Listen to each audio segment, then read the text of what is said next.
October 20-ന് പാകിസ്ഥാനിൽ ഒരു അതിഥി എത്തുന്നു. അതിഥി ചില്ലറക്കാരനല്ല. ഇന്ത്യ ഉൾപ്പെടെ പല രാജ്യങ്ങളും നോട്ടമിട്ടിട്ടുള്ള ഒരു കക്ഷിയാണ് അതിഥിയായി എത്തുന്നത്. തൻ്റെ സംസാരത്തിലൂടെ, പ്രഭാഷണത്തിലൂടെ ലോകമെമ്പാടുമുള്ള യുവാക്കളെ ഭീകരവാദത്തിലേക്ക് നയിച്ച സക്കീർ നായിക്ക് ഒക്ടോബർ 20-ന് ഇസ്ലാമാബാദിലെത്തുന്നു. കൂടാതെ കറാച്ചിയിലും ലാഹോറിലും അടക്കം 28-ാം തീയതി വരെ, അതായത് ഒരാഴ്ചക്കാലത്തെ പര്യടനമാണ് പാകിസ്ഥാനിൽ സക്കീർ നായിക്ക് നടത്തുന്നത്.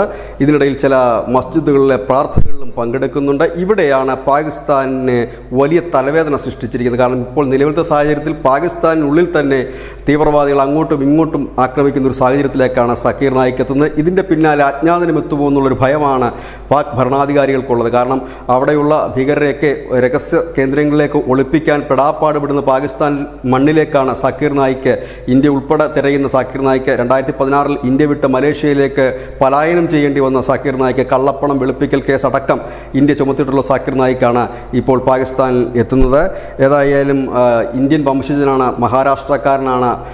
ഇന്ത്യയിൽ മുൻപ് മത സമ്മേളനങ്ങൾ നടത്തിയിരുന്നു. അത്തരത്തിൽ മതസമ്മേളനങ്ങളിൽ പങ്കെടുക്കുകയും സക്കീർ നായിക്കിൻ്റെ പ്രഭാഷണങ്ങളും മറ്റുമൊക്കെ ഓൺലൈനിൽ കാണുന്ന അനവധി പേരാണ് ഈ ഭീകരവാദത്തിലേക്ക് ആകർഷക ISIS-ലും മറ്റുമൊക്കെ പോയി ജോയിൻ ചെയ്തിട്ടുള്ളത്. ഇവരെയൊക്കെ പിടികൂടുമ്പോൾ അതിന് പ്രചോദനമായിട്ടുള്ള സക്കീർ നായിക്കാണ്. എന്തിനേറെ ബംഗ്ലാദേശിൽ പോലും സക്കീർ നായിക്കിന് വലിയ അനുയായികളുണ്ട്. അതായത് തീവ്ര ഇസ്ലാമിസ്റ്റുകളായ സംഘടനകളും അതിൻ്റെ പ്രവർത്തകരും ഒക്കെ തന്നെയാണ്. ഏതായാലും അനവധി രാജ്യങ്ങൾ നോട്ടമിട്ട സക്കീർ നായിക്ക് പൊതുവെ ദുർബലമായ ഒരു സംവിധാനമുള്ള പാകിസ്ഥാനിലേക്ക് പറന്നിറങ്ങുമ്പോൾ അവിടെ കാത്തിരിക്കുന്നത് അജ്ഞാതനാണോ എന്നൊരു ഭയമാണ് പാക് സർക്കാരിനുള്ളത്. News desk news India Malayalam.